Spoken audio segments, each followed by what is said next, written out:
Believe it or not, there was a time when the UFC was days away from going bankrupt, and if it wasn't for one last gamble, the sport might not even exist today. When fans think of the UFC today, they think billion-dollar company, sold-out arenas, and global superstars like McGregor, Rousey, and Khabib.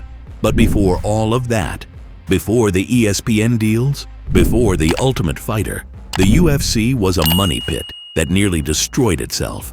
In this video, we're diving into the year that almost ended the UFC forever, a period so bad that Dana White himself admitted they were bleeding millions of dollars with no way out. You'll see exactly how close the UFC came to vanishing and why 1 year, one fight, and one TV gamble changed everything.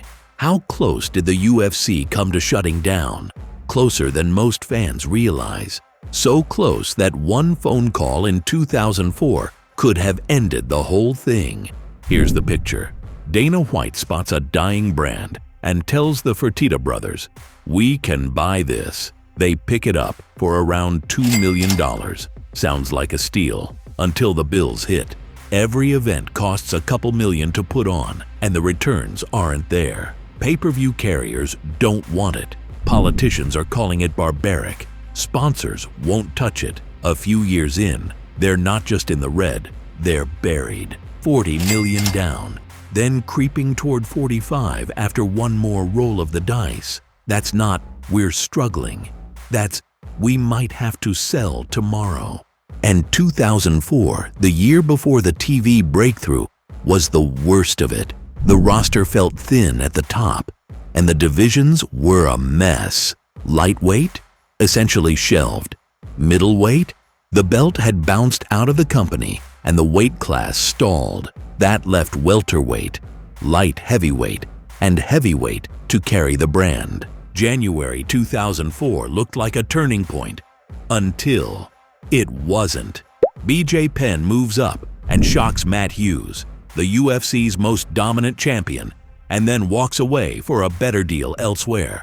On the same card, Randy Couture's big rematch with Vitor Belfort ends in a freak cut from a grazing glove. The fight stops in under a minute. So in one night, the company loses its most stable champ, and its biggest title fight fizzles. That's a disaster when you only run a handful of pay-per-views a year.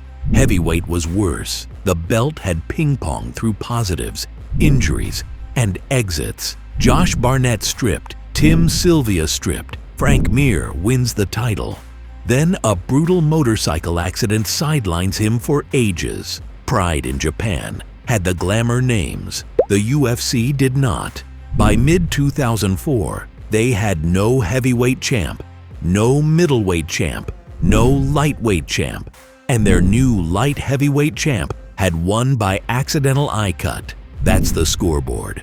Could big rivalries save the year? Tito versus Chuck finally happens, and the hype is real.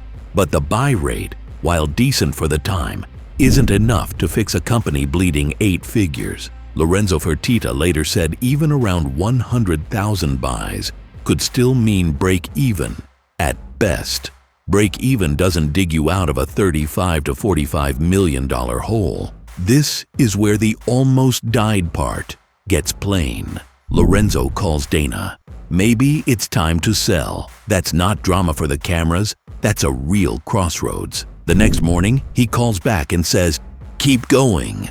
That single decision keeps the lights on, but they still need a miracle. The miracle was a reality show nobody wanted to fund. The UFC pitches The Ultimate Fighter and gets a hard no on money. So they do the unthinkable. They pay the production costs themselves, roughly $10 million more on top of the losses. It's a last-ditch play. If the show flops, there's nothing left to sell but regrets. How close did they come to shutting down? They were one more bad quarter away, one more cold streak, one more canceled main event. The business was days from being packaged and moved. The only reason the story didn't end is because they gambled on TV when they were already underwater, and it worked. So when people say the UFC was almost bankrupt, That's not a headline. In 2004, champions were gone, divisions stalled, buys weren't saving them, and the owners were actively pricing a sale. That's the edge of the cliff, and the step back from it was a show they had to pay for themselves, a wild finale fight that blew up on cable, and a fan base that finally saw what was hiding in plain sight. If any piece of that chain breaks, the letters UFC become a footnote. Instead, it was the fuse. And that's the crazy part. When you look at just how close they were to pulling the plug, the obvious follow-up is this. What move actually saved the company from bankruptcy? Because let's be honest, most businesses don't come back from losing $40 million. The answer wasn't another big pay-per-view or signing some superstar from Japan. It was a gamble that almost nobody believed in at the time. A reality TV show. Dana White and the Fertitta brothers started pitching The Ultimate Fighter to networks, and the response was brutal. Spike TV liked the idea, but hated the risk. They flat out refused to pay for it. And here's the kicker. Instead of shelving the idea, the UFC made the insane choice to foot the entire production bill themselves, $10 million more out of pocket, on top of the millions they were already bleeding. It sounds reckless, right? And honestly, it was. But desperation forces bold moves. That show wasn't just filler, it was the Hail Mary pass. What they needed was exposure. The UFC had the fighters, but nobody outside hardcore fans knew them. The Ultimate Fighter gave the world a backstage pass. Viewers got to see the training, the trash talk, the grind, and the drama of fighters living under one roof while chasing a dream. And then came the payoff. The Season 1 finale delivered one of the greatest fights in MMA history. Forrest Griffin versus Stephan Bonnar. 3 rounds of non-stop chaos, broadcast free on cable, that left fans stunned. Phones started ringing. Pay-per-view providers who turned their backs suddenly wanted back in. Sponsors who had laughed before were calling Dana. Overnight, the UFC went from money pit to the next big thing. So the move that saved the UFC wasn't a knockout in the cage. It was a gamble outside of it, a $10 million risk that turned into a billion-dollar industry. But that leaves one more big question.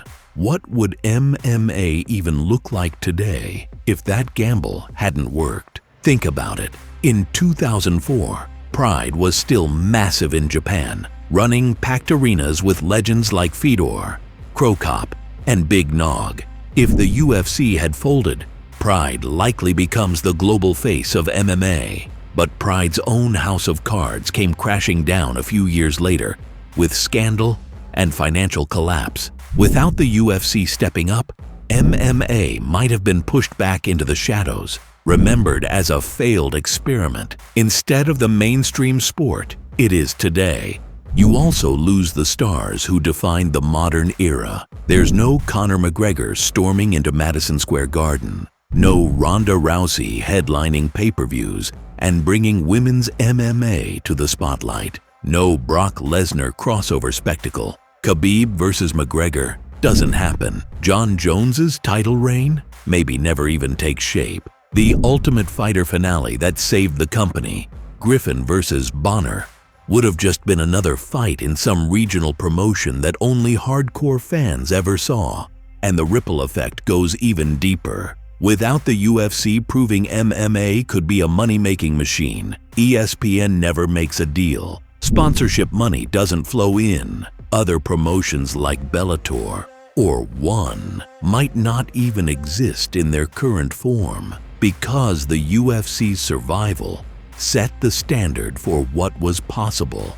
The entire landscape of combat sports changes. Boxing probably stays king, while MMA becomes a niche curiosity remembered by fans of VHS tapes and grainy DVDs. So when people say the Ultimate Fighter saved the UFC, what they're really saying is, it saved modern MMA. That one gamble didn't just keep a company alive, it kept an entire sport from vanishing. And that's why the UFC's near collapse isn't just history, It's a reminder of how fragile success can be. One year nearly ended it all, and one wild risk built everything we know today. The UFC, as we know it today, worth billions, a global powerhouse, a sport-defining machine, almost didn't exist. Back in 2004, it was dangling by a thread. Divisions were collapsing, champions were leaving, pay-per-views weren't selling, and the Fertittas were staring at tens of millions in losses. They had every reason to cash out, shut the doors, and walk away. But instead, they doubled down. They risked another $10 million on a reality show that nobody wanted, a gamble that by all business logic looked insane. And then came the Ultimate Fighter finale, Forrest Griffin versus Stephan Bonnar. 3 rounds of chaos that captured the imagination of casual fans, hardcore fans, and even those who didn't know what MMA was until that night. That fight didn't just win ratings, it ignited a movement. Pay-per-view numbers surged, sponsors came calling, and networks finally saw what Dana White and the Fertittas had seen all along. That's why this story matters, because it proves that sometimes history isn't decided in boardrooms or by spreadsheets. It's decided in cages, by fighters willing to bleed for opportunity, and by promoters crazy enough to believe in something nobody else could see. If the UFC had folded in 2004, MMA as we know it would have been erased. No Conor, no Ronda, no Khabib, no John Jones. Just what-ifs and old tapes of a sport that might have been. Instead, one gamble saved it all and changed combat sports forever. So the next time you watch a UFC card, whether it's a blockbuster title fight or an undercard scrap, remember, none of this was guaranteed. It was born out of desperation, risk, and one legendary fight that refused to be ignored. If you enjoyed this dive into UFC history, hit that like button, subscribe for more untold fight stories, and let me know in the comments, what do you think would have happened to MMA if the UFC hadn't survived? Would pride have ruled the world, or would the sport have disappeared? Let's talk about it. Let's talk about it.